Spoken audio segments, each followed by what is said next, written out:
బీదర్లో ఉన్న నీ pastor first ఏం ఉంది ఇక్కడ న్యాయతీర్పు సమయంలో ఇలానే ఉంటది, వాక్యంలో ఉంది.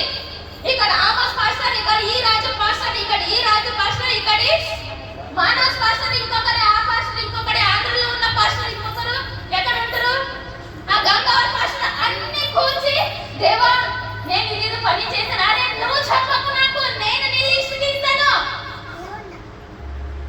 దేవా నా చర్చలో ఇంతమంది వచ్చారు, ఇంతగా అరే నీ ఖాన్కి ఎవరు కావాలి? ఒక్కొక్క కరోనా చర్చ, అరే నీ ఖాన్కి ఎవరు కావాలబ్బా? నాకు ఇంత చెప్పు, అక్కడ నీ మంచి చదివించవా లేదా పిల్లలు?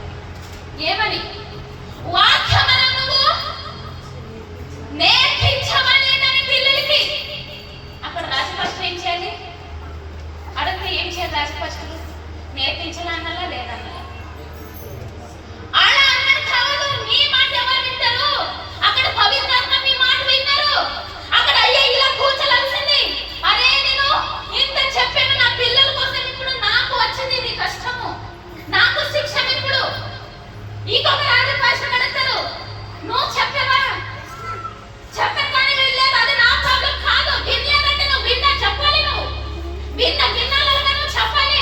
రాజపాస్టర్ ఇంకొక పాస్టర్ కూర్చుంటారు, ఇంకొక పాస్టర్ కూర్చుంటారు, అడుగుతారు అయ్యా నా దగ్గర అదే లేదు, అలా చేసి ఇంత జనాలు వచ్చారు. అరే నీ జనాలు వద్దు నాకు, ఎంత జనాలకి ఎంత పిల్లలకి ఖర్చు తీసుకొని వచ్చావు నా సన్నిధానంలో. ఇప్పుడు ఎవరు ఇలా చేతులు పెట్టుకొని వాక్యము నా హృదయంలో నేను ఎంతమంది చెప్పారు నువ్వే చూసుకో. ప్రతి శుక్రవారము బుధవారము సండే వాక్యం నడుస్తూనే ఉంది. కానీ ఇక్కడ పెట్టుకొని ఒక్కరు కూడా చెప్పలేదంటే నువ్వు మంచి కాపరి కాదు.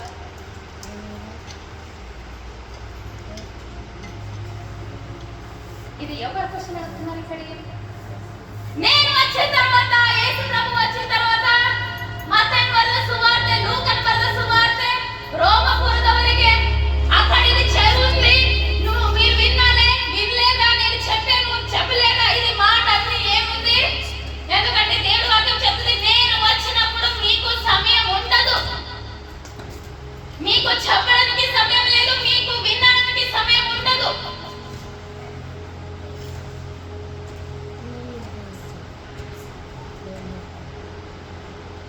ఇక్కడ పాస్టర్ గారు వాక్యం చెప్తున్నారంటే ఆ మాటలు వినడానికి మాకు ఏముండదు, ఇక్కడ జ్ఞానం ఉండదు, నిద్రం లేదు ఇక్కడ.